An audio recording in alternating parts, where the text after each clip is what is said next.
नमस्कार, स्वागत है आपका के न्यूज में। मैं हूं आपके साथ विशाल पंडित। आप देख रहे हैं देवभूमि का दंगल और देवभूमि के दंगल में आज हम बात करेंगे फिर गिरी गाज, जीरो टॉलरेंस पर सरकार।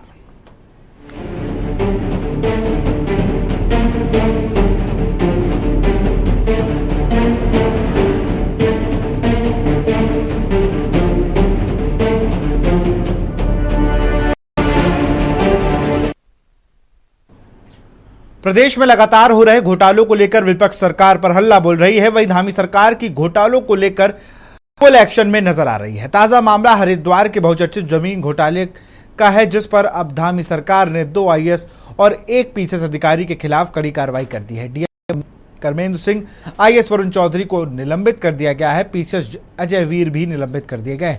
जांच के बाद पाया गया कि जमीन खरीदने में इन अफसरों द्वारा अनदेखी और लापरवाही की गई है। आपको बता दें कि उत्तराखंड के हरिद्वार में 15 करोड़ की कृषि भूमि को 54 करोड़ में खरीदने के मामले में अब तक 3 अफसरों समेत कुल 12 अधिकारी कर्मचारी सस्पेंड किए गए हैं। यह पहली बार है जब राज्य में सरकार ने अपने ही वरिष्ठ अधिकारियों इतनी सख्त कार्रवाई की है। मुख्यमंत्री धामी की जीरो टॉलरेंस नीति के तहत यह कदम न केवल भ्रष्टाचार के खिलाफ सख्त संदेश है, बल्कि प्रशासनिक जवाबदेही की दिशा में मिसाल भी है। जिन अधिकारियों पर कार्रवाई की गई, जिसमें कर्मेंद्र सिंह जिलाधिकारी शामिल हैं, भूमि क्रय की अनुमति के देने और प्रशासनिक स्वीकृति देने में भी उनकी भूमिका संदेहास्पद पाई गई है। चौधरी पूर्व नगर आयुक्त हरिद्वार, उन्होंने भी बिना उचित प्रक्रिया के भूमि क्रय प्रस्ताव पारित किया और वित्तीय अनियमितताओं में प्रमुख भूमिका निभाई है, जिसको लेकर विपक्ष सरकार पर घोटाले में सम्मिलित होने का गंभीर आरोप लगा रही। चर्चा आज इसी पर, लेकिन उससे पहले देखिए रिपोर्ट। उत्तराखंड के हरिद्वार में जमीन घोटाले को लेकर धामी सरकार सख्त नजर आ रही है। सरकार ने तुरंत एक्शन लेते हुए कई बड़े अफसरों पर कार्रवाई कर दी है। इस मामले में 2 आईएएस और 1 पीसीएस अफसर सहित 12 लोगों को सस्पेंड कर दिया गया है। आरोप है कि 15 करोड़ की जमीन को 14 करोड़ में खरीदा गया। यह घोटाला हरिद्वार नगर निगम में हुआ। निगम ने एक ऐसी जमीन जो किसी काम की नहीं थी, उसे भी बहुत ऊंचे दाम पर खरीदा गया, जबकि हरिद्वार नगर निगम को जमीन की कोई खास जरूरत भी नहीं थी। जमीन खरीदने के नियमों का भी नहीं किया गया। ऐसा लगता है कि नियमों को ताक पर रखकर यह घोटाला किया गया। जांच के बाद रिपोर्ट मिलते ही सरकार ने तुरंत कार्रवाई की। हरिद्वार के जिलाधिकारी कर्मेंद्र सिंह, नगर आयुक्त वरुण चौधरी और एसडीएम अजय वीर सिंह को सस्पेंड कर दिया गया। इसके अलावा वरिष्ठ वित्त अधिकारी निकिता बिष्ट, कानून गो राजेश कुमार, तहसील प्रशासनिक अधिकारी दास और वरिष्ठ वैदिक सहायक विक्की को भी सस्पेंड किया गया। देखिए, हरिद्वार का जो घोटाला है ये अपने आप में एक बड़ा घोटाला है। राज्य सरकार की नज़र के सामने उन्हीं के द्वारा नियुक्त किए गए जिलाधिकारी और दूसरे नगर आयुक्त और पीसीएस अफसर के द्वारा ये घोटाला अंजाम दिया गया है। तो ऐसे में सरकार की और नौकरशाही के बीच में जो सामंजस्य है और सरकार की जो पकड़ नौकरशाही पर होनी चाहिए थी, ये उसका खुलासा भी करता होता है इन बातों को लेकर के। आज जिस तरीके सरकार ने इस पूरे घटनाक्रम पे जो एक्शन लिया है, जिसमें 2 आईएएस अधिकारी, 1 पीसीएस अधिकारी समेत 12 अन्य जो कर्मचारी हैं विभाग के, उन लोगों को सस्पेंड किया है, तो निसंदेह ये एक बड़ी कार्रवाई के रूप में देखा जा रहा है। लेकिन अगर इस पर सवाल तब खड़े होते हैं क्योंकि जब उत्तराखंड में पहले भी ऐसा हुआ, जब भाजपा नीति सरकार में ही त्रिवेंद्र रावत ने NH-74 घोटाले में 2 आईएएस अधिकारियों को सस्पेंड किया और उसके कुछ समय के बाद जब शासन की एक और जांच बैठी तो उस जांच में उनको क्लीन चिट दे दी गई और उनकी पुनर्बहाली हो गई। तो इसी प्रकार से अगर राजनीतिक फेस सेविंग के लिए अगर इन अधिकारियों को सस्पेंड किया गया है तो फिर ये कोई बहुत अच्छा इसका राजनीतिक लाभ सरकार को मिलेगा ऐसा तो नहीं दिखाई देता। लेकिन हाँ, अगर यह निर्णय वास्तव में भ्रष्टाचार पर पार किया गया है तो इसके दूरगामी परिणाम जरूर देखने को मिलेंगे।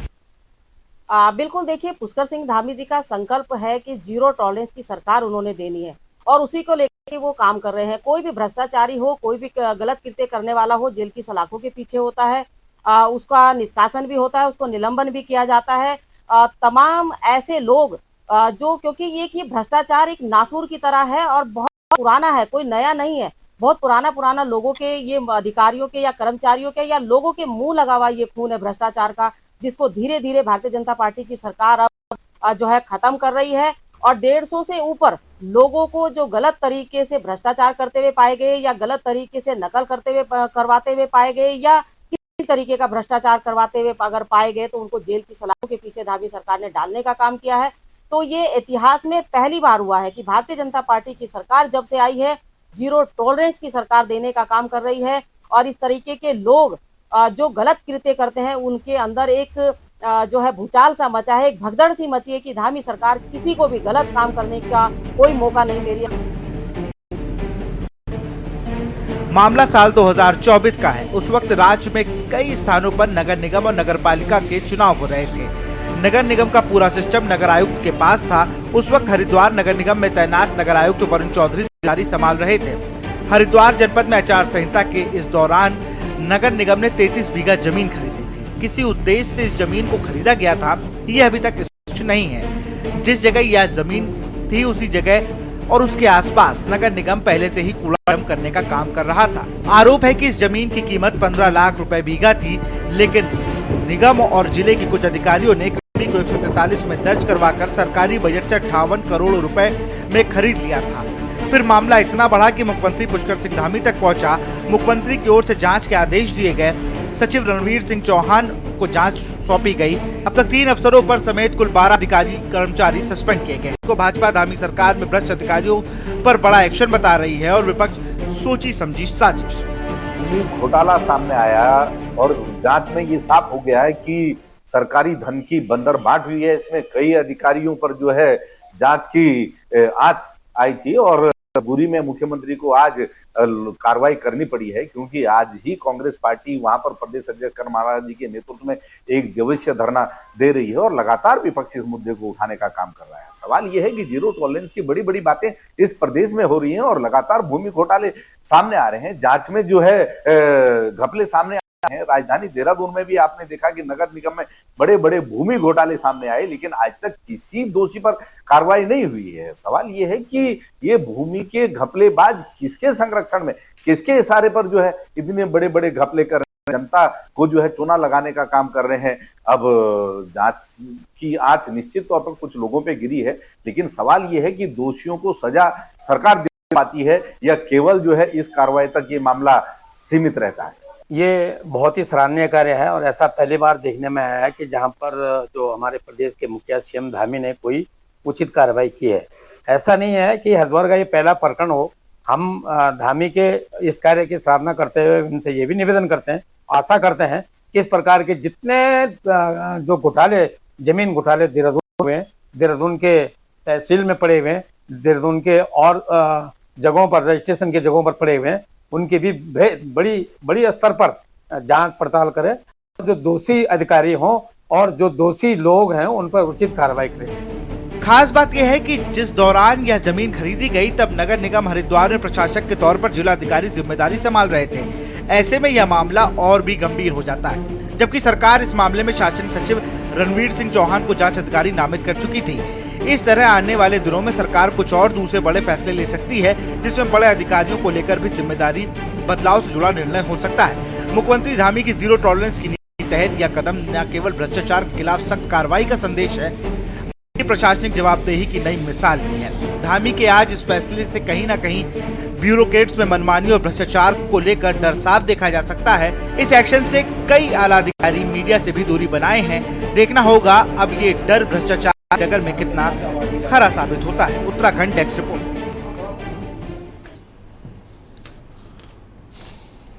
और इसी पर चर्चा कर हमारे साथ सतवीर चौहान है, प्रदेश प्रवक्ता बीजेपी का। स्वागत है आपका। प्रमोद कपरवान जी हैं, प्रदेश प्रवक्ता कांग्रेस, और यूकेडी से दीपक रावत जी। सतवीर जी के पास चलेंगे। सतवीर जी, ऐतिहासिक कार्रवाई तो की है, लेकिन बड़ा सवाल ये है कि क्या सिर्फ निलंबन ही होगा या आगे भी और कोई बड़ी कार्रवाई होगी? विपक्ष लगातार ये आपसे सवाल पूछ रहा है, हमारा भी सवाल आपसे यही है। देखिए, भारतीय जनता पार्टी जब से उत्तराखंड के अंदर आई है, 2017 से लेके 2025 में हम बैठे हैं। भारतीय जनता पार्टी जिन आदर्शों के लिए जानी जाती है और जिन कार्यों के लिए जानी जाती है, शुचिता के साथ, पारदर्शिता के साथ सरकार को चलाना और लोगों तक सरकार की योजना का सही से पालन होके उनको लाभ मिल सके, उसके पहले दिन से हमारी पार्टी का ध्येय रहता है कि इस और कार्य किया जाए। भारतीय जनता पार्टी ने जो वटवृक्ष भ्रष्टाचार का कांग्रेस ने कार्य किया था और जिससे कि पूरा उत्तराखंड त्रस्त था। यहाँ का जनमानस हाहाकार था, हर तरफ भ्रष्टाचार कांग्रेस ने फैला दिया था। उस वट वृक्ष की जड़ों तक पहुंचना और उसका समूल नाश करना भारतीय जनता पार्टी ने 2017 से लेके अब तक उस क्षेत्र में कार्य किया है। और जो अभी जिस प्रकार की जिस विषय पे हम डिबेट भी कर रहे हैं कि हरिद्वार में जिस प्रकार का भ्रष्टाचार देखने को मिला, उस भ्रष्टाचार पे आदरणीय मुख्यमंत्री की जो शैली है, जिस प्रकार से उन्होंने उत्तराखंड में अपने कार्यकाल में इस 3 वर्ष के कार्यकाल में दिखाया है कि जितने भी भ्रष्टाचारी हैं उनके हाथ कितने ही लंबे हो, उनका संरक्षण कहीं से भी मिल रहा हो, मगर हमारी नीति है कानून के आधार पर उनके ऊपर कार्रवाई करना। वही दिखाता है कि मुख्यमंत्री जी का जो दृढ़ निश्चय है कि उत्तराखंड में भ्रष्टाचार मुक्त शासन हम देंगे, और उस पर आदरणीय मुख्यमंत्री जी ने कदम दिखाई दे रहा है। उत्तराखंड अपने 25वें वर्ष में जो प्रवेश कर रहा है और स्वर्ण जयंती वर्ष की ओर बढ़ रहा है, रजत जयंती की ओर बढ़ रहा है, तो दिख रहा है कि उत्तराखंड में जो आवश्यकताओं थी उन आवश्यकताओं के ऊपर फोकस करते हुए और जो भ्रष्ट अधिकारी है उन पे बिना दबाव के कार्रवाई हो रही है। 150 से अधिक ऐसे छोटे से बड़े लेकर अधिकारी है जिन पे जो भ्रष्टाचार में बहुत गहरी पैठ बनाए हुए थे उन पर कार्रवाई की गई है। और ये दिखाता है कि मुख्यमंत्री जी ने जो विश्वास जनता के बीच में और जो वादे किए थे किस प्रकार की शासन व्यवस्था को हम उत्तराखंड के अंदर लाएंगे, वो 100% आज दिख रहा है। और उत्तराखंड की जनता इससे बहुत प्रसन्न है। उनको शासन से जो उम्मीदें थी, सरकार से जो उम्मीदें थी, उन उम्मीदों पर हम 100% उतर रहे हैं। आज उत्तराखंड एक तरफ भ्रष्टाचार मुक्त हो रहा है, दूसरी तरफ यहाँ पे सुरक्षा का वातावरण, यहाँ पे रोजगार सृजन करना, यहाँ पर उत्तराखंड की गौरव को बढ़ाना, उत्तराखंड को नए पैमाने पर स्थापित करना, नए मानकों पर स्थापित करना और उत्तराखंड में विकास को अग्रिम पंक्ति में रखना और उत्तराखंड के विषयों को सामने लाना, वो हमारी सरकार ने दिखाया है। आप विकास के मुद्दे पर देखेंगे तो आज उत्तराखंड ने वो यात्रा तय करी है कि हमने पठार से लेके पहाड़ तक विकास को पहुंचाया है। सवाल मैं जीरो टॉलरेंस पे सवाल में एक सेकंड, मैं सतवीर जी मैं आपकी सारी बातें मान रहा हूं। मेरा सवाल ये है कि जिन 12 लोगों पर कार्रवाई हुई है, क्या सिर्फ निलंबन की कार्रवाई रहेगी या कार्रवाई और भी आगे बढ़ेगी? ये जरा मैं दर्शकों के लिए अपडेट आपसे पूछ रहा हूँ। बिल्कुल जीरो टॉलरेंस की ये इतनी बड़ी कार्रवाई आज तक किसी ने नहीं की है जितनी बड़ी सीएम पुष्कर सिंह धामी ने की। देखिए, मैं आपको स्पष्ट कर दूं, हमारी सरकार चाहे भारतीय जनता पार्टी उत्तराखंड के अंदर हो या कहीं दूसरे राज्य में हो, हम जब कार्य करते हैं तो कार्य को शुरुआत से लेकर उसके अंत तक ले जाते हैं।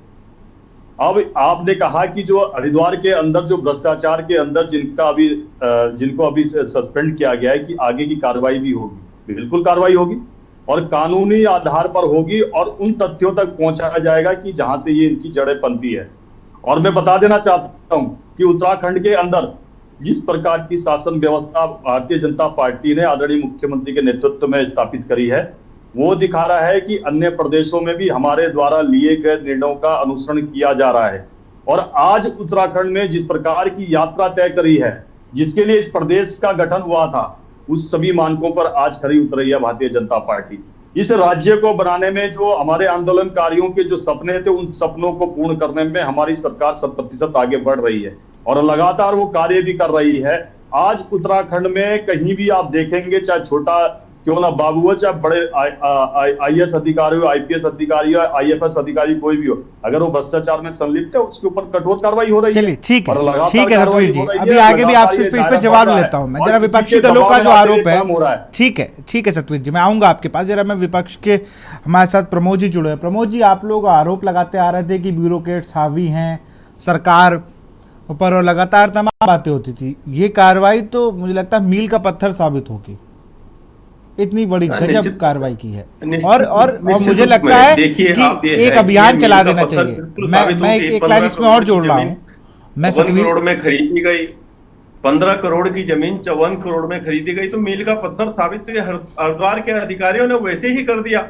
अब आप अगर भारतीय जनता पार्टी के शब्द जालों में फंसेंगे, शब्द जालों से लोगों को बताने का काम करेंगे कि यशस्वी अनेक शब्द गढ़ करके मुख्यमंत्री जी, अरे ये तुम्हें शर्म आनी चाहिए, इतनी बड़ी, इतनी आपकी नाक के नीचे अधिकारियों के द्वारा इतना बड़ा कांड, इतना बड़ा भ्रष्टाचार अधिकारियों के द्वारा किया गया। ये तो सिर्फ एक हरिद्वार जनपद की बात है, अगर आप देखेंगे देहरादून में देखेंगे, अगर आप जो है पौड़ी, टिहरी और अन्य जनपदों में देखेंगे तो इससे भी बड़ा भ्रष्टाचार के आकंठ में ये सरकार आज डूबे कैसे नहीं। आप देखिए ना, जो अपने को ईमानदारी का जो चोला पहन करके चलने वाले जो लोग हैं, देश के 700 के करीबन जो जिले हैं उनमें लग्जरी जो ऑफिस बने हैं, करोड़ों अरबों रुपए के राजनीतिक पार्टी के ऑफिस जो बने हैं वो ऐसे ही नहीं बने हैं। वो भ्रष्टाचार, ये मैं तो कहता हूं कि अधिकारियों के साथ साथ ये इसमें अगर आप इसकी सत्यता से जांच होगी तो इसमें मंत्री भी पाए जाएंगे, इसमें भारतीय जनता पार्टी के बड़े नेता भी पाए जाएंगे। तो ये जिस तरह से आज भ्रष्टाचार, आज जो है जिस तरह से उत्तराखंड को बेचने का काम धामी सरकार कर रही है, ये मैं समझता हूं कि इससे पहले न भूतो न भविष्यति। और कहते हैं, संस्कृत में कहते हैं कि जतो राजा ततो प्रजा, तो जैसे राजा हैं वैसे प्रजा है। मैं तो ये समझता हूं कि ये जिस तरह से सुंदर शब्द गढ़ रहे हैं कि ये बहुत बड़ा ऐतिहासिक कदम हो गया। क्या होता है सस्पेंड, एक बात बताएं आप मुझे। अभी वो कल बहुत सारे रास्ते हैं, उधर से बहाल होकर के फिर वो बैठ जाएंगे। यदि अगर जो भारतीय जनता पार्टी के नेतृत्व में क्षमता है तो उनसे जो 15 करोड़ में जो जमीन खरीदी गई उस पैसे को जो है रिकवर करवाएं, उनके अधिकारियों से उसको वसूल करवाएं, तब तो हम कहेंगे कि वाकई में इन पे बड़ा दम है। लेकिन आप उनको सस्पेंड कर देंगे, दूसरे तरफ जैसे कहीं चला करके कोर्ट से 2 महीने। अच्छा, एक दिक्कत है प्रमोद जी, ये कौन सी बात हुई, आप ये बताएं ना। आपने जनता, प्रमोद जी मेरी बात सुनिए। एक तो आप लोग कहते हो कि ब्यूरोक्रेट्स के जद में सरकार, और फिर जब कार्रवाई होती तो आप उसी को डिफेंड करने लगते हो। आप कह रहे हो कि दूसरे दरवाजे से। अरे सरकार ने कार्रवाई की, ये बड़ी बात नहीं है।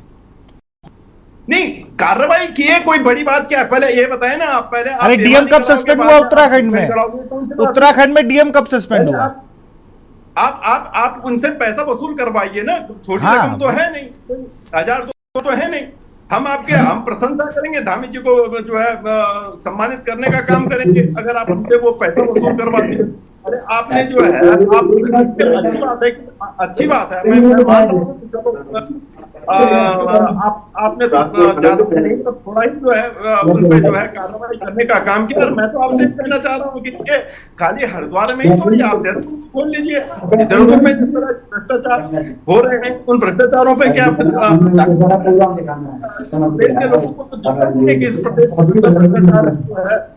सीमा पर है। और इसमें भाई अगर जब सरकार धामी जी की है तो सस्पेंड करने के लिए कोई विदेश से आएगा तो सरकार ही तो सस्पेंड करेगी, इसमें कौन सी कोई बड़ी बात है। पहले भी हुए हैं, बहुत लोग हुए हैं।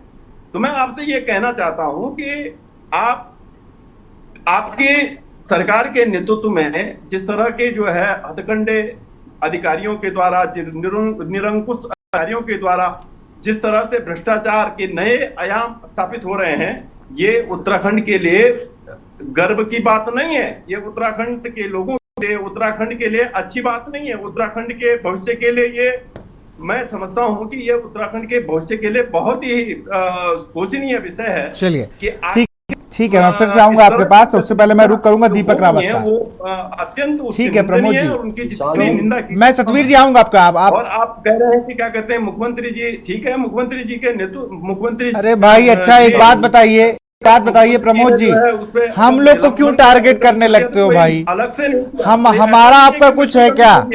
ये पत्रकार और कांग्रेस के बीच तो कुछ हो नहीं रहा है। आप सरकार को कह रहे हो, सरकार के लोग आपसे पूछ रहे हैं। भैया हम किसी को कुछ नहीं कह रहे हैं। अगर कोई संवैधानिक पद पर बैठा है तो जाहिर सी बात है हम उसकी इज्जत करेंगे, चाहे वो राहुल गांधी हो, चाहे नरेंद्र मोदी हो, कोई हो। आपका मुद्दा है कि आप मुद्दा नहीं उठा पाते हो, आप पब्लिक के मुद्दे उठाते नहीं हो। अब सरकार ने डीएम को कब सस्पेंड किया? आपकी सरकार ने, बताइए। सारी चीजें हैं, ठीक है, मैं आऊंगा। आप प्रमोद जी आपके पास भी आऊंगा, सतवीर जी आपके, दीपक रावत को लूंगा। दीपक रावत जी, आपकी पार्टी ने दे दीजिए मुझको, विशाल जी सेकंड दे दीजिए। अरे मैं 40 सेकंड दूंगा, बस 1 सेकंड रुक जाइए। मैं पूरे सबसे पहले शामिल तो कर लूं सबको। दीपक रावत जी, आपकी पार्टी ने कहा कि बहुत सराहनीय काम किया पुष्कर सिंह धामी जी ने। विशाल जी,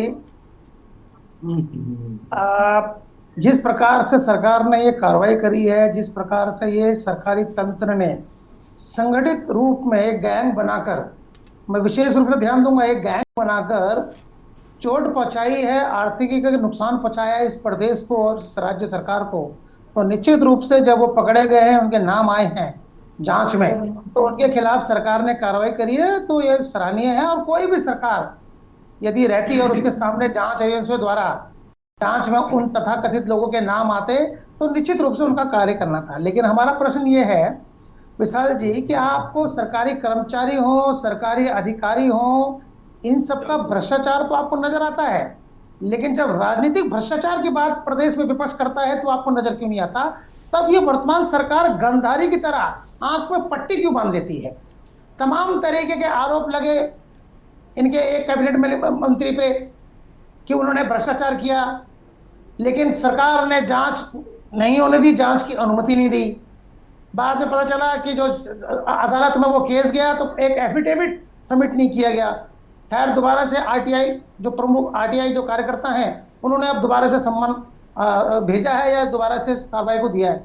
लेकिन हमारा सिर्फ इतना कहना है कि जब विषय उठता है सरकारी भ्रष्टाचार का तो भारतीय जनता पार्टी हो या वर्तमान सरकार हो ये एक्टिव हो जाती है। जब राजनीतिक भ्रष्टाचार की बात आती है विशाल जी, तब ये गंधारी बन जाते हैं। तब इनको नजर नहीं आता है कि ये भ्रष्टाचार में इनके जो मंत्री हैं, तमाम मंत्रियों के जो अलग अलग मंत्री हैं जिन्होंने घोटाले किए हैं या जिन पे आरोप लगे हैं, लेकिन उनके खिलाफ कोई कार्रवाई नहीं होती। तब हमें लगता है कि ये सिर्फ चुनिंदा लोगों को ही इस पे टारगेट किया जा रहा है और कार्य किया जा रहा है। लेकिन उसकी भी सराहना हम कर रहे हैं कि अगर प्रदेश के हित में राज्य सरकार कोई भी कार्य कर रही है, लेकिन उसका हम समर्थन करते हैं। लेकिन आप ये देखिए कि अगर विपक्ष आरोप लगाता है विशाल जी कि जो सरकार है वो यहाँ के जो अधिकारी वर्ग है वो इनके कहे पे नहीं चल रहे हैं, लाल फीताशाही सर चढ़ के बोल रही है। एक शब्द हमने पढ़ा था लाल फीताशाही, इस प्रदेश में लाल फीताशाही सर चढ़ के बोल रही है। और उसका हद देखिए कि सरकार के मौजूद होने के बावजूद संगठित गैंग बनाकर, अगर यही इतने नाम अगर किसी आम आदमी ने किया होता तो गैंगस्टर लग जाता तब तक कि गैंग बना के इन्होंने अपराध किया हुआ है।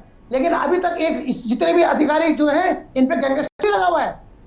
आप देखिए ना, यही है भ्रष्टाचार। अगर कोई करता तो आप गैंगस्टर लगा देते अब तक कि इन्होंने आपराधिक रूप पूरे गैंग बना के अपराध किया हुआ है। तो हमारा सिर्फ इतना कहना है कि एक ही राज्य में एक सामान्य नागरिक के लिए अलग आप मापदंड अपनाते हैं, और वहीं जब ये भ्रष्टाचार अधिकारियों द्वारा, कर्मचारियों द्वारा या नेता द्वारा किया जाता है तब सरकार दूसरे पैमाने, दूसरे मापदंड अपनाती है। भ्रष्टाचार निश्चित रूप से जड़ बन चुका है, एक जहर बन चुका है, एक नासुर बन चुका है प्रदेश के लिए, जो इसकी जो तेज रफ्तार जो विकास होनी चाहिए थी उसको रोक रहा है। वो और ये भ्रष्टाचार किसी भी राज्य के लिए, किसी भी राज्य के लिए नासूर और जहर बन जाएगा। उनकी जड़ों पर ये माठा डालने का काम करेगा कोई भी, विशाल जी, छोटा सा राज्य है, चाहे छोटा हो चाहे बड़ा हो। बिल्कुल, छोटा हो बड़ा, अगर भ्रष्टाचार की पौधा एक बार लग गया है तो दिक्कत होगी। हमारे साथ शिव प्रसाद सेमवाल जी भी जुड़े हैं, अध्यक्ष आरआरपी के, इनका भी रुख करेंगे लेकिन एक छोटे से ब्रेक के बाद।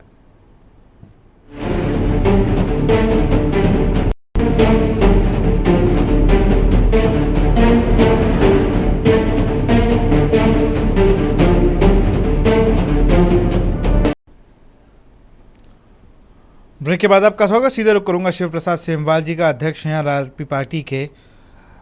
सेमवाल साहब, आप क्या कहेंगे इस कार्रवाई को, कैसे देखते हैं आप? जीरो टॉलरेंस की नीति पर सरकार आगे बढ़ रही है या कुछ और? शिव प्रसाद जी,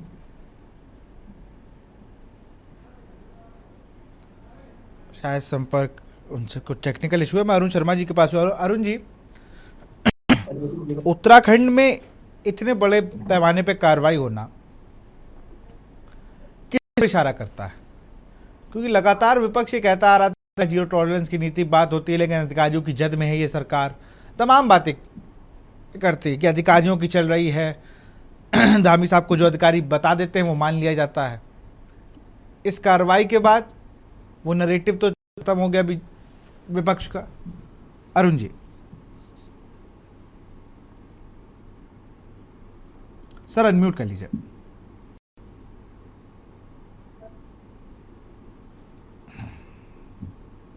विशाल भाई, देखिए कार्रवाई लगातार चलती है, कभी छोटी मछली पकड़ में आ जाती है और कभी बड़ी मछली पकड़ में आती है। ये जो मामला था ये पिछले दिनों सुर्खियां बना था, जब बिना किसी उपयोग की जमीन के ऐसी जमीन को खरीदा गया जिसका कोई उपयोग ही नहीं था, तो निश्चित तौर पर ये मामला मीडिया ने उठाया और उसके बाद सरकार के भी कान खड़े हुए, जांच हुई। जांच में पता लगा कि जो 15 करोड़ की जमीन थी वो 54 करोड़ में खरीद ली गई। और देखिए सीधी बात यह है, जब तक तिल नहीं होगा तो ताड़ भी नहीं होगा, और ये ताड़ हो गया था तिल के रास्ते, तो इसे पकड़ लिया गया। और निश्चित तौर पर देखिए ये उन एजेंसियों के लिए बड़ी कामयाबी है जो एजेंसियां लगातार इस तरह के काम में लगी रहती है। निश्चित तौर पर एक लोकतांत्रिक सिस्टम है, लोकतांत्रिक सिस्टम में जहां भी कोई सफलता हाथ लगती है तो धीरे से मुख्यमंत्री की पीठ सहला दी जाती है। ये एक परंपरा है। देखिए अगर कोई बड़ा अधिकारी होगा उसकी पीठ सहला दी जाएगी। अब यहां तो ये कहा जा रहा है मुख्यमंत्री के निर्देश पर, तो मछलियां तो बहुत बड़ी बड़ी है इस राज्य में और तमाम तरह के घपले हुए हैं। और उन घपलों में भी कई जगह, जैसे अब मंत्री गणेश जोशी की फाइल है जो विजिलेंस में की फाइल मुख्यमंत्री के यहाँ स्वीकृति के लिए पड़ी है, लेकिन उसको स्वीकृति दी गई। विपक्ष गाहे बगाहे इस मामले को भी उछालता रहता है। तो देखिए अगर ये हमें क्या कहते हैं वो एक मेरे दिमाग में आ रहा है शब्द, भी बताऊंगा कि अगर हमें साबित करना है कुछ तो साबित तमाम तथ्यों से करना पड़ेगा। केवल इसलिए नहीं कि विपक्ष के लोग या अधिकारी इस तरह के काम में पाए गए और उनको पकड़ लिया गया, तो तमाम जगह उन चीजों को प्रयोग करना पड़ेगा और अपने को साबित करना पड़ेगा कि हाँ वास्तव में हमारी निगाह जीरो टॉलरेंस पर है और हम केवल कहते नहीं साबित भी करते हैं, ये भी साबित करना पड़ेगा।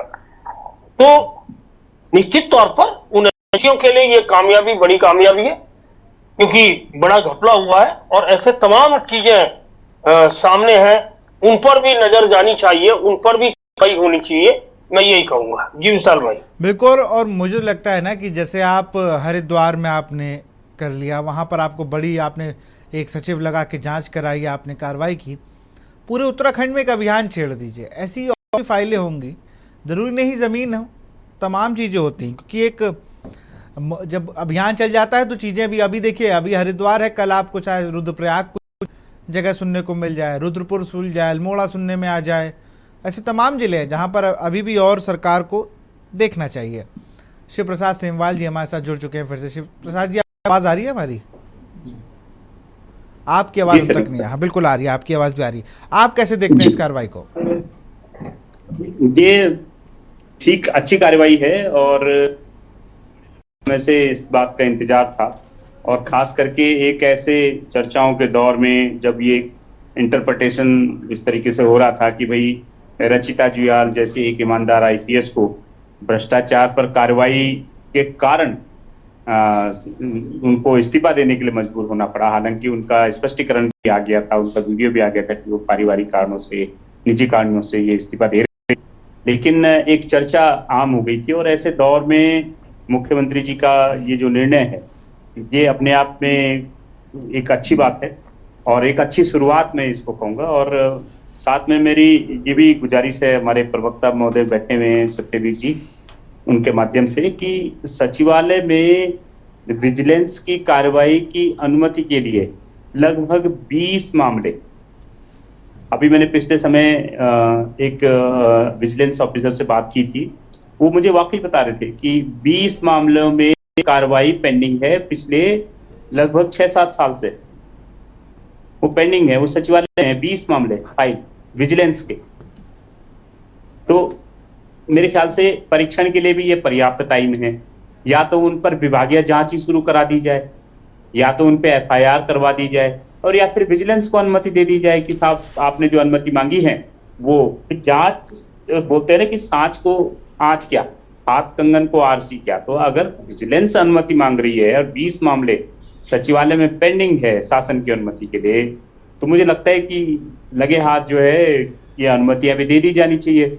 जो पाक साफ होंगे वो निकल के दूध का दूध, पानी का पानी हो जाएगा। क्योंकि विजिलेंस अगर जांच की अनुमति मांग रही है तो मुझे लगता है कि विजिलेंस ने जो प्रिलिमिनरी जांच होती है, प्रारंभिक जांच होती है, वो करी ली होगी। मुकदमा चलाने के लिए अनुमति मांग रही है। तो मुझे लगता है कि विजिलेंस जैसी संस्था को अगर आप इस तरीके से अनुमति नहीं देंगे तो फिर जो विजिलेंस में या जो इस सेवा के जो अधिकारी हैं वो डिमोरलाइज होकर के यही सोचेंगे कि भाई उन्होंने इतनी पढ़ाई की, इतना कैरियर में वो किया और अब वो सिस्टम में अब कुछ नहीं कर पा रहे हैं, तो जाहिर सी बात है कि वो इस्तीफा ही देंगे। और इसमें पर्टिकुलर भले ही रचिता जयाल जैसा केस इस्तीफा देने वाला ये भले ही ना हो या हो, लेकिन अगर विजिलेंस को आप अनुमति नहीं देंगे तो कहीं ना कहीं विजिलेंस की जो फोर्स है वो डिमोरलाइज होती है। उनको लगता है कि जी एक बार एक बड़े और जांच एजेंसी का मैं नाम नहीं लूंगा, तो उन्होंने भी मुझसे बोला था कि साहब देखो हमें कई सारी चीजें उनको जानकारी देते हैं, तो बोलते थे कि देखो साहब आप जानकारी देते हैं, कभी कई बार हम लोग भी बड़े बड़े अधिकारियों के साथ किसी के साथ बैठ जाते हैं नहीं आता है, तो शिव प्रसाद जी मतलब तो यही कहते हैं हम भी निराश हो जाते हैं। दिक्कतें हैं, लेकिन ये पूरा एक वो बन चुका है, चेन बन चुकी है। फाइल जाती है वहां तक, फिर वहां पर ये बताया जाएगा कि हाँ बस एक दो दिन वो एक दो दिन टाला जाता है, फिर कहा जाता है कि नहीं साहब दौरे पे हैं, फिर ये होगा। ये एक पूरी चेन बन चुकी है, हर प्रदेश का यही हाल है। अब मैं जरा बीजेपी प्रवक्ता सत्यवीर जी के पास चलूंगा। सत्यवीर जी, अब आप जवाब दें एक एक करके भाई। और जिस किसी साथी के साथ भी बैकग्राउंड में आवाज है, प्लीज अपने आप को म्यूट कर लें। सही से नहीं, ये पीछे से बहुत ज्यादा डिस्टर्बेंस आ रहा है। मैं म्यूट करवा रहा हूँ। हाँ, अब सतवीर जी, आपसे कई सवाल पूछे गए भाई। कांग्रेस ने अभी भी आरोप लगाया कि ये सिर्फ वो चल रहा है, अध्यक्ष आरआरपी के अध्यक्ष ने भी आपसे सवाल पूछा कि भाई विजिलेंस में 20 मामले हैं, 6 साल से कार्रवाई की आस में है। विशाल जी, आप देखिए कि कितना विचित्र वातावरण यहाँ पर देखने को मिला। जितनी बेचैनी भ्रष्टाचारियों के अंदर है, उससे ज्यादा बेचैनी मुझे यहाँ कांग्रेस के प्रवक्ता और अन्य विपक्ष के नेताओं के बयानों में दिख रही है।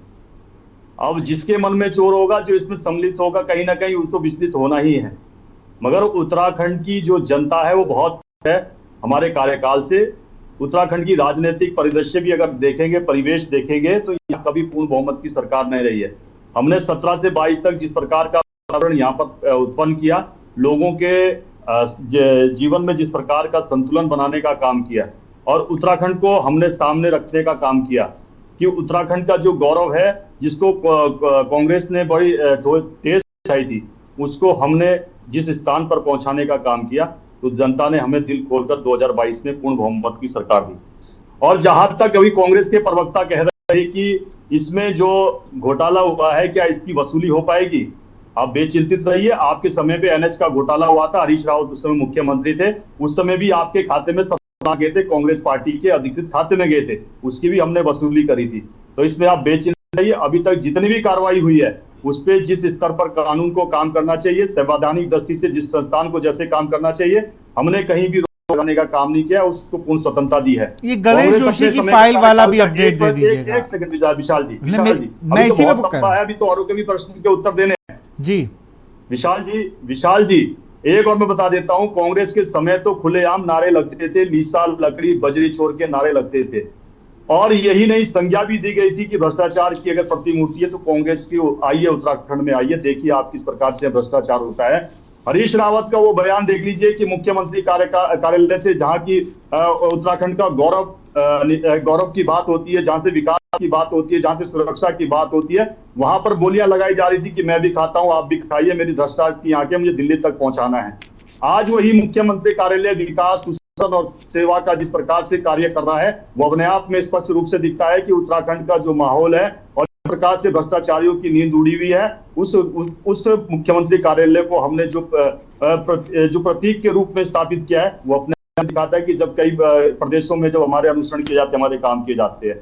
और हमारे कार्यालयों पे विषय उठा रहे थे कि भारतीय जनता पार्टी के जो नवनिर्मित कार्यालय बन रहे हैं, अरे हमने लोगों सहयोग से कार्यालयों का निर्माण किया है, और आज हमसे इतने विचलित होते हैं। एक समय में कहते थे हम दो और हमारे दो की पार्टी का नारा हमने कहते थे कि जो हमने योजना लाई है संसद भवन के अंदर, लोकसभा के अंदर मजाक उड़ाया करते थे, आज वो हमारे कार्यालय बनते हैं, हमारी मेहनत से बनते हैं, हमारे त्याग और तपस्या से बनते हैं, तो आज इनको बड़ी बेचैनी है। और वो कालखंड भी याद कर लीजिए जब सोनिया गांधी को छींक भी आती थी तो कहाँ का इलाज करने जाती थी, इटली से लेके, लंदन से लेके अमेरिका तक जाती थी। और 2014 के बाद ऐसा क्या हुआ कि उनको छींक नहीं आ रही है?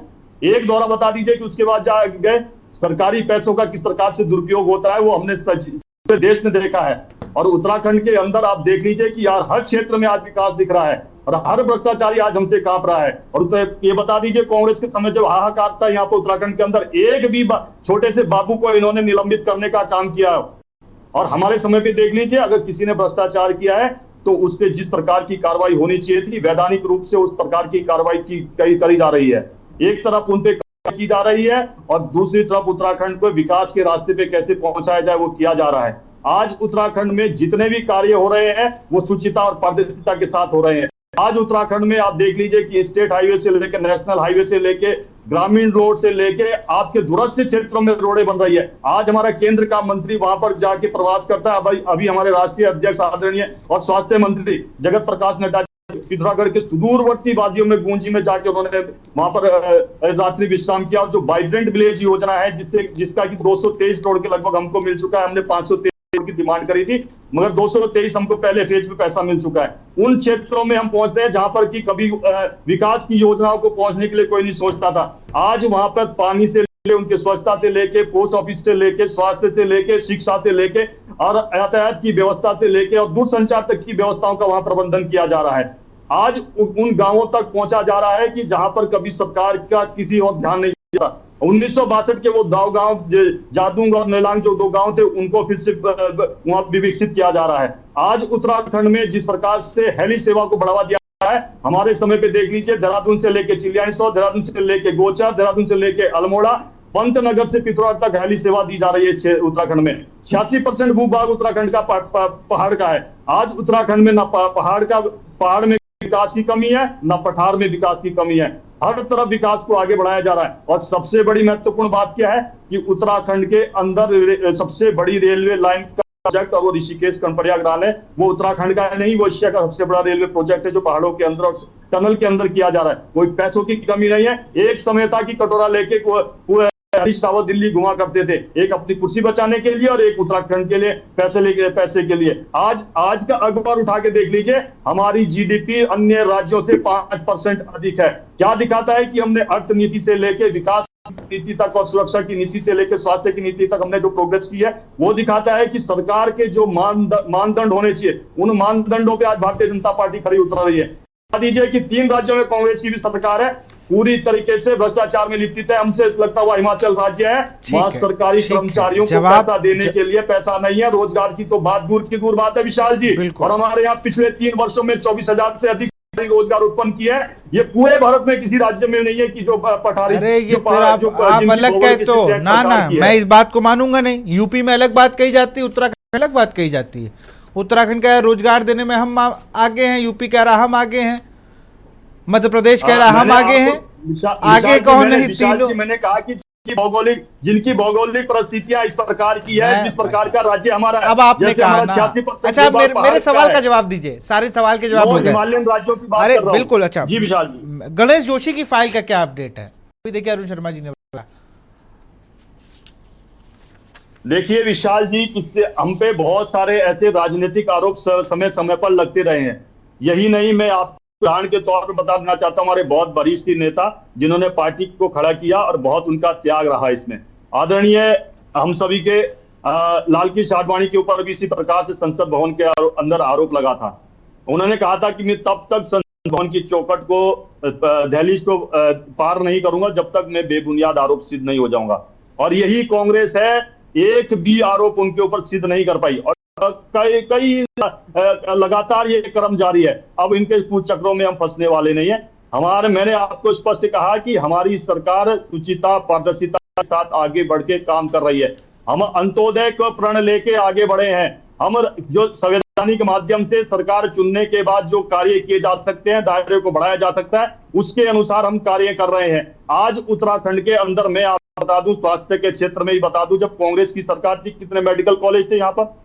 आज दून मेडिकल कॉलेज है, अल्मोड़ा मेडिकल कॉलेज है, श्रीनगर मेडिकल कॉलेज है, पिथौरागढ़ मेडिकल कॉलेज है, हरिद्वार में मेडिकल कॉलेज बन रहा है और एम्स को लाने का भी हमने काम किया। और दूसरा जो सैटेलाइट एम्स है उसका भी मुझे लगता है जल्दी कार्य पूर्ण हो जाएगा। और ये नहीं, मैं आपको बता दूं कि अटल आयुष्मान के माध्यम से 14 अरब से अधिक पैसा हमने खर्च किया। हमारे द्वारा लाई गई 108 जो जन से ठीक है भाई, अब आपकी योजनाएं गिनेंगे तो रात हो जाएगी भाई। मैं कह रहा हूँ योजनाएं बहुत अच्छी हैं। प्रमोद का यही तो कह रहा हूँ, इतने कार करते हैं आप, तभी तो मुझे समय बाद देता है। अगर समय मुझे मिल जाए तो मैं तो सारी योजनाओं पे आपसे बात करूं। प्रमोद जी, इतनी अच्छी योजनाएं चल रही हैं, इतना अच्छा प्रदेश चल रहा, आप ही लोगों को दिक्कत है। सिर्फ आप हो गए यूकेडी, आप लोग को दिक्कत है कुछ। जब इतना सब कुछ है, देखिए कितने medical college, AIIMS, satellite AIIMS, कहाँ कहाँ पहुँच गया विकास। आप लोग को दिक्कत हो जाती है जब भी उत्तराखंड आगे बढ़ने की बात होती है। अनम्यूट कर लीजिए प्रमोद जी, अनम्यूट कर लीजिए। नहीं, अनम्यूट कर लीजिए, इससे आपकी आवाज हम तक आए।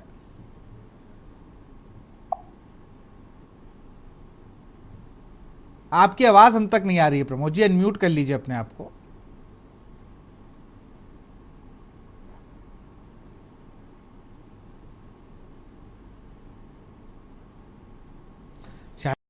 टेक्निकल, आपकी आवाज हम तक नहीं आ रही है प्रमोद जी।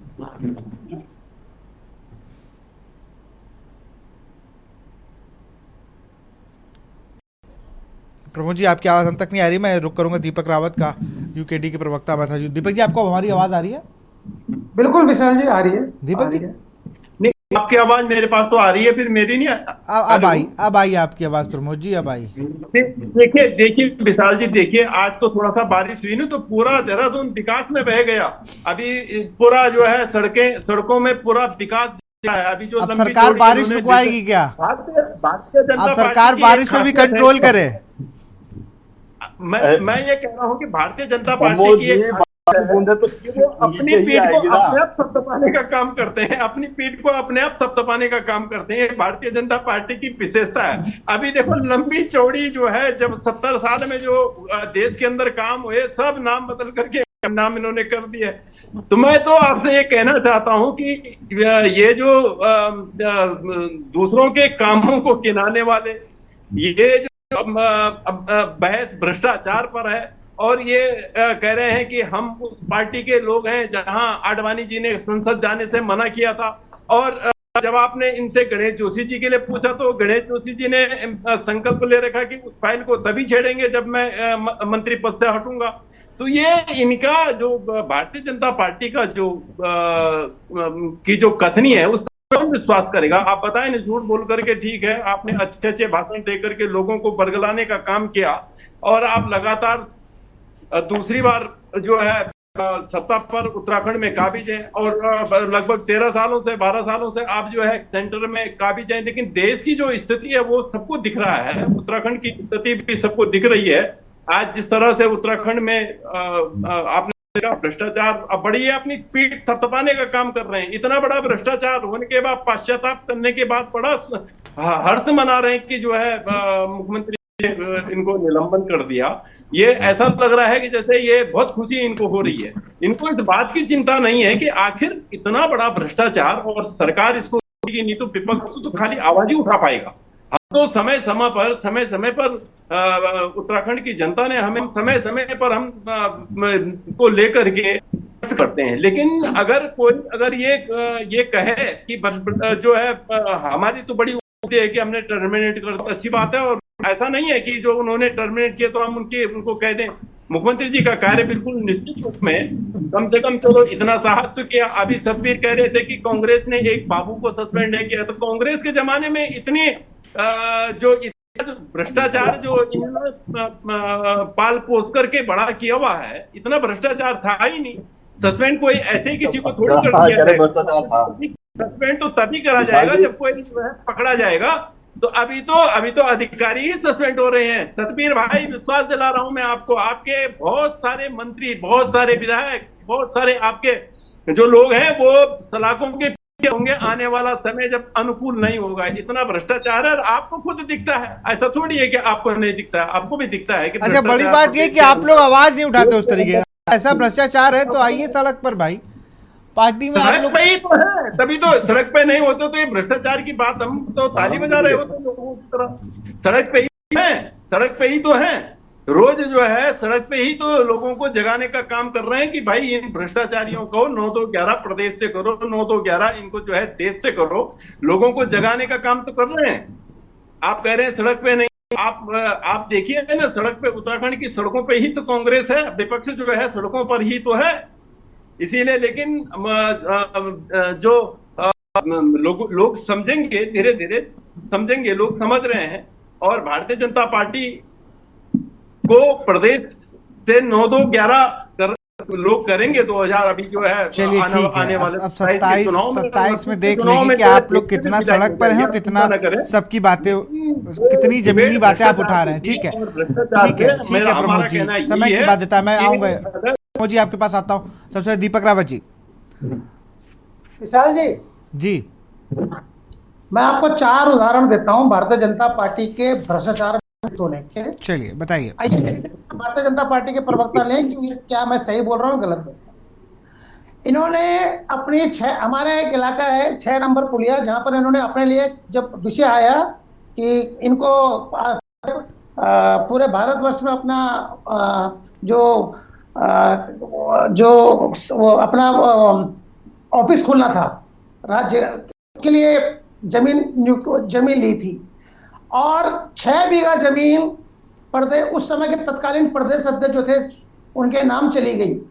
एक आर्टिस्ट, हमारे एक आरटीआई एक्टिविस्ट आते हैं, उनके द्वारा जब जांच कराई जाती है तो सोचिए केंद्र में डबल इंजन की सरकार, राज्य में भी, और इनकी वो जमीन अवैध रूप से पाई गई, गलत तरीके से भारतीय जनता पार्टी के नाम की गई है, जो कि बाद में राज्य हित में नीति में आ गई, राज्य उसमें सरकार में निहित कर दी गई, राज्य निहित में। पहला। दूसरा देखिए, पहली बार इस प्रदेश में प्रधानमंत्री जी कहते हैं कि हम स्मार्ट सिटी बनाएंगे, और विडंबना देखिए, छोटा सा राज्य की राजधानी देहरादून, सारा बजट खत्म हो चुका है। केंद्र सरकार ने 2024 में कोई अतिरिक्त बजट नहीं दिया, लेकिन अब तक देहरादून स्मार्ट सिटी नहीं बन पाया है। ये मैं स्मार्ट, जबकि इसके घोटाले के आरोप उस टाइम के तत्कालीन जो मेयर थे उनके ऊपर लगे, लेकिन आनंद पांडे उनको दोबारा टिकट नहीं दिया। अगर इतना ही अच्छा काम उन्होंने किया था तो आप उनको दोबारा टिकट देते, लेकिन विषय ये नहीं है। भ्रष्टाचार के आरोप उस टाइम मेयर जी पे लगे थे स्मार्ट सिटी के अंतर्गत।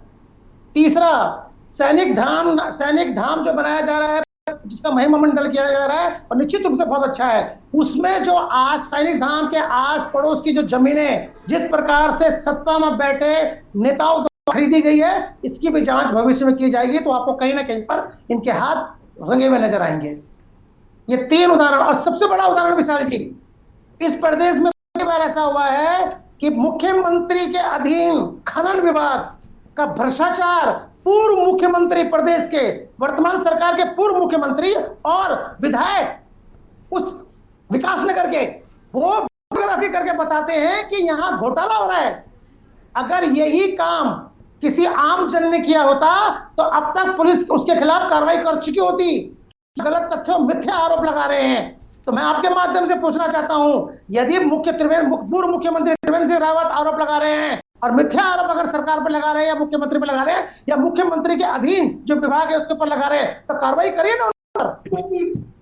यदि मुन्ना सिंह चौहान जी कहते हैं वीडियोग्राफी कर कि ये यहाँ पर देखिए खुलेआम दिन दहाड़े खनन, उसमें कार्रवाई हुई, शायद पूरी चौकी सस्पेंड हो गई थी वो। ये भ्रष्टाचार क्यों नहीं होता है, दिखता है विशाल जी। ठीक है, जवाब लेते हैं। प्रमोद जी जल्दी से अपनी बात जवाब दीजिए, जल्दी से। और ये दीपक भाई समय की कमी है, दीपक भाई समय की बाध्यता है, इस वजह से मैं सतवीर जल्दी से जवाब दीजिए। अरे सतवीर भाई को क्यों फंसा रहे हो बार बार? अरे सतवीर भाई अच्छा आदमी है, क्यों फंसा रहे हो बार बार? अनम्यूट कर लीजिए सतवीर जी, अनम्यूट कर लीजिए। विशाल जी, हमने पिछले जब से 2017 से 2025 तक सरकार उत्तराखंड में चलाई है, एक भी ऐसा आरोप, कांग्रेस ने तमाम ऐसे आरोप लगाए। 22 के चुनाव में तो ऐसा लग रहा था कि पता नहीं। एक सेकंड दीपक जी एक मिनट दीपक भाई उनको जल्दी से बात पूरी करनी, क्योंकि समय कम है हमारे पास। मैंने आपके प्रश्नों को सुन लिया, धैर्य से सुन। मैं सिर्फ हाँ पूछ रहा हूं। मैं बता रहा हूँ ना, रुक तो जाइए, आने तो दीजिए ना मुझे। मैंने सुन लिया, आपके सभी प्रश्नों को सुन लिया है। आपने 4-5 प्रश्न उठाए हैं, जो आपने 4-5 उठाए हैं, मैंने सुन लिया। धैर्य से मैं बिल्कुल फोकस करके सुना आपको, मैंने आपको बिल्कुल केंद्रित होकर सुना। दीपक भाई, समय की बाध्यता है, सतवीर जी अपनी बात को जल्दी से पूरा करें, जल्दी से। मैंने आपको एकदम ध्यान से सुना है और धैर्य से भी सुना है और शालीन से भी सुना है। आप क्या दीजिए ना, दीपक जी सुन लीजिए, दीपक जी सुन लीजिए ना, मैं बड़ा ध्यान से सुना। ना इसमें नहीं है जवाब ऐसे तो ना दिए। दीपक जी है कि आप बोलते जाओ और प्रश्न भी पूछो, उत्तर भी ना लो, फिर बोलते जाओगे। विशाल जी दीपक जी, मैं रिक्वेस्ट कर रहा हूँ, प्लीज ऐसा मत करें, समय की बाध्यता, समय खराब हो रहा है। प्लीज, आपका पूरा सवाल उन्होंने सुन लिया, जवाब दे, अगर ना दे तब आप कहिएगा। चलिए जल्दी से अपनी बात को पूरा कर सतवीर जी। विशाल जी, जितने भी आरोप यूकेडी के प्रवक्ता ने लगाए हैं, कहीं भी धरातल पर उसका आधार नहीं है। एक भी ऐसा कार्य नहीं किया है जिससे उत्तराखंड के मान सम्मान और गौरव को ठेस पहुंची हो। और जहां तक अभी ऐसा है दीपक जी, मैं आपको एक और बात बता दूं, एक ही लाइन में एक बात बता दूं। भारतीय जनता पार्टी का उत्कर्ष आना अभी बाकी है। जिस दिन भारतीय जनता पार्टी का उत्कर्ष आ जाएगा, उस दिन आपकी जो बेचैनी बहुत ज्यादा हो जाएगा। इसलिए मैं आपको कह रहा हूं कि भारतीय जनता पार्टी के कामों का आत्मसात करिए, जिस प्रकार से उत्तराखंड की पूरी जनता आत्मसात कर रही है। और स्पष्ट ये भी कर दूं मैं आपको, बहुत भारतीय जनता पार्टी की जो नीति रही है, ठीक है सतवीर जी, और जनता को, बिल्कुल मेरे पास समय की बाध्यता है, सतवीर समय की बाध्यता, मैं जल्दी से, हमारा दे रहा है। बिल्कुल, मैं अरुण शर्मा जी के पास चलूंगा, वरिष्ठ सर, फाइनल कमेंट जल्दी से आपसे। देखिए विशाल जी, किसी भी प्रदेश की छवि के लिए ये अच्छा होता है वहां ये मैसेज जाए कि यहाँ भ्रष्टाचार कम से कम है। बिल्कुल, विकास के लिए भी अच्छा होता है, इन्वेस्टमेंट लाने के लिए भी अच्छा होता है। और एक देश में जो परसेप्शन जाता है कि इस राज्य में भ्रष्टाचार नहीं है, इसलिए यहाँ अगर कोई इन्वेस्टमेंट किया जाए या कुछ काम किया जाए तो ज्यादा अच्छा होगा, तो वो बहुत जरूरी है। निश्चित तौर पर पिछले दिनों लगभग 150 भ्रष्टाचारी पकड़े गए हैं, छोटे से बड़े तक। अगर आप ये डीएम को 2 आईएएस को बोल दें तो बड़े तक, तो ये एक मैसेज जाता है और इससे राज्य की छवि बेहतर होती है, जो निश्चित तौर पर इस छोटे राज्य के लिए, नवोदित राज्य के लिए सबसे जरूरी है। जी विशाल जी, बहुत बहुत शुक्रिया अजय, अरुण जी आपका, शिव प्रसाद जी आपका, दीपक रावत जी आपका, प्रमोद जी आपका, सतवीर जी आपका भी। तो सरकार की जीरो टॉलरेंस की नीति का ही असर है कि अब उन्होंने अपने 12 कर्मचारी, जिसमें 2 आईएएस शामिल हैं, उन्हें निलंबित कर दिया। खैर आज जारी है इन पे और भी उसका मास्टरमाइंड कौन है, इन तमाम चीज़ों का खुलासा जल्द होगा। तो फिलहाल देवभूमि के दंगल में इतना ही। देखते रहिए न्यूज़ इंडिया। नमस्कार।